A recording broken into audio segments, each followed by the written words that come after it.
let's bring in the best guest out there. Our guy, Brian Baldinger, is joining us right now. Baldy, what's going on? Hey, guys. I'm just with you right now. I'm getting ready for the kickoff week 9 here in South Florida, man. The Ravens and Dolphins here. So little maybe changing of the picture of the AFC here a little bit with Lamar coming back. So anyways, it's just time waits for no man, but it's time to move on here, guys. Absolutely. And Baldy, your shirt is perfect for this conversation. We're in the Sack Summit shirt, and we're talking about two great defenses playing this week in Houston, the Broncos and the Texans. So I want to start with the Texans defense. What is the key, or how daunting is this matchup for the Broncos offense? Coming off a 44-point performance, I know that was against a very bad defense. Now they're going up against statistically the best. What's the key for Bo Nix to stay hot against this good defense? Well, you better have a plan for Will Anderson and Danielle Hunter. I mean, because San Francisco didn't. They had some crazy blocking schemes. They're pulling the center to try to block Will Anderson, and Mac Jones was getting rocked pretty good. They played a violent game against San Francisco, and they looked like they wanted to turn things around. Now, on the other side, they're not very good in the offensive line, but San Francisco, they just made a trade for a defense end. They don't have the firepower that you have up front. You guys have 36 sacks in 8 games right now. It leads the league. It might set a record on the pace that they're on. And so when CJ does not get time to throw, their offense isn't very good. And so it could look a whole lot different than what they did last week against the 49ers. I'm curious, Ariante Ursary starting at left tackle. That's Nick Bonitto's side. What do you think of that matchup? Well, I mean, look, they fired their offensive coordinator and their offensive line coach because they couldn't block, guys in Kansas City last year in a playoff loss, and they were awful. And they better have a plan for Nick and for Coop, and for Zach. I mean, they better be chipping the edges all game long before they even think about getting guys out. So you should see them in double wings with their tight ends, or running backs, giving help over there. Because Ariante Ursary, I like him. He's a good prospect. I liked him at the Senior Bowl, but he's not ready for Nick Bonitto. He's not ready for that takeoff that he's going to see this weekend. So I would think that they're going to have a much better game plan than they had like against Kansas City in the playoff loss last year. Yeah. If the question is which team can have a better plan to, try to stifle the pass rush, is it safe to say you'd want Sean Payton, coming up with that plan for how to dodge those pass rushers on the other side? I don't think he's going to leave Mike McGlinchey alone out there against Will Anderson. This guy has an incredible – I mean, he reminds me a lot of, Denver's outside pass rushers. He's got an electric takeoff. He's ready to play every play. Danielle is just a crafty guy. He's really long. He's hard. You can't get your hands to his body.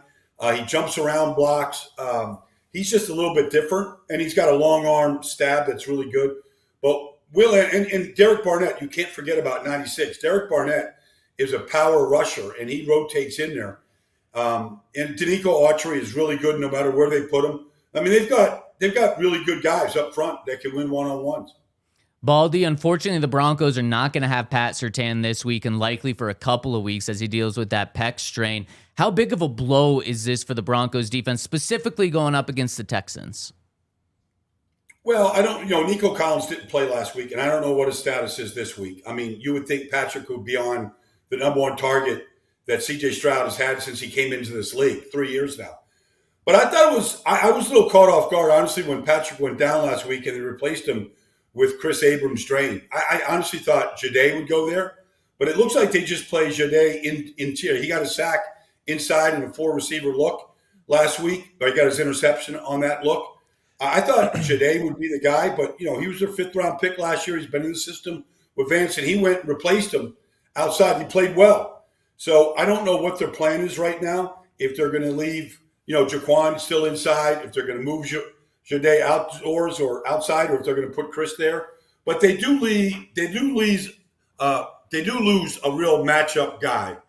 And that wasn't always the case, but, that's what Surtain loved to do, whether it's tight ends, receivers. He loved to match up on your your number one target, Brock Bowers, whatever it was. And so they're going to lose that aspect to their defense, which is considerable right now. The Broncos also signed Mercedes Lewis yesterday, which is a lot of fun. 41-year-old going to be playing for the Broncos this weekend. What do you think of that signing? And do you think, for him just coming in off the street, is he going to be functional blocking defensive ends 5 days after being signed? I think Mercedes came in the league to Jacksonville either 05 or 06, I forget, out of UCLA. And I have big hands. But Mercedes Lewis, he just engulfs he's got the biggest set of mitts on just about anybody you're going to meet. He's a great guy. Palczewski's playing left guard now. They need a guy to block the edge. I think that guy can block the edge. You don't have to put an extra offensive lineman out there. You want to get a strong side running game going, you better be able to block, those outside linebackers to do it. I think it's a smart signing. Because maybe he plays 10, 15 plays a game, but he's really good at just that. And if you leave him alone, he can catch the ball. He's not going to drop it. So I think it's you want to have your fullback, you want to have your tight end, you want to have your team in 4-minute drill to be able to run the ball, all these different things. And there's a place for that guy. So I think he's always in shape. He's bounced around the league. He's played for a lot of teams, but he's a good blocker. He looks like an offensive tackle out there. I think you and him were teammates at one point, weren't you? It seems like he's been around the league that long. Yeah. Baldy, with the Broncos now at 6-2, first place in the AFC West, where do you view them as a legit Super Bowl contender, or is there some other boxes they need to check before you're willing to go that far? Well, it's the quarterback obviously played great last week, and they went after some real pigeons out there that are playing defense for Dallas, and he had a great game. They're not going to get that in the playoff game. I guess it's a question of how much you trust the quarterback right now. I mean, he's playing great, so I don't want to knock him at all. But it comes down to quarterback play when you get to the postseason. They play Kansas City in a couple of weeks. That's going to be a real test. Chiefs are playing great. You'll see them against Buffalo this weekend. But honestly, it's your quarterback he's got to make plays. He's going to go against really good defenses. Every possession matters. You can't make mistakes. So can they be a Super Bowl contender if you believe in Bo Nix to play at that level, the way Jalen Hurts did last year, the way Mahomes has done, what Lamar hasn't done yet, even though he's got MVPs to his name. But that's, I think, what it's going to come down to. I think everything else is pretty much in place right now. Baldy, kind of along those lines, couple more for you. Along those lines, should the Broncos make a trade before the trade deadline next Tuesday? And if so, is it at guard to help Palcho out when Ben Powers is gone? Is it at receiver? Is it tight end? Or do you think the Broncos are set right here? Do you think there's a move that takes them over the top so you will say they are a Super Bowl contender? I think they like their guys. I mean, they're playing a lot of young guys. Obviously, Pat Bryant catches a touchdown pass. RJ, catches touchdowns. I think they like their young guys. They're not making mistakes. I mean, you might go for a veteran receiver if you thought the young guys, Troy Franklin is, it's almost like they forgot about Cortland last week.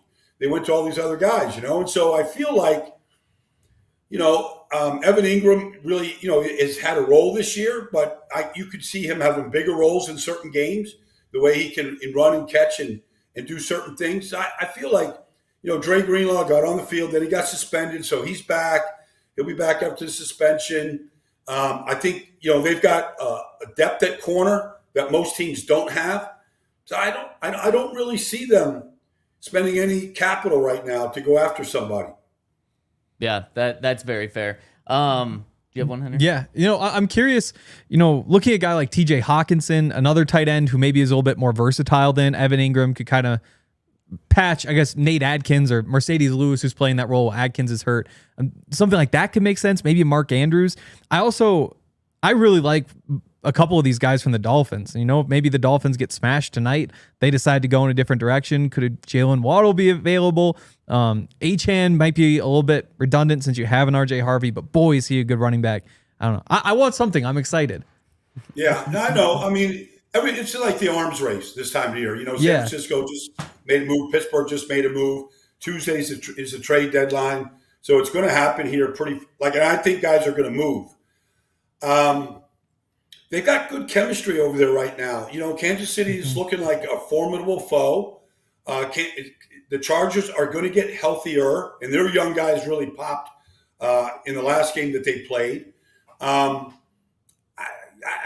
feel like the young energy that these guys are bringing is really healthy, on both sides of the ball. And so I don't know, and I know, they're not going to get Achane. They're not going to let him go in Miami. And I don't think they need him. But I could, would Minnesota depart with Hawkinson? He's not really using him. The quarterback situation is in flux.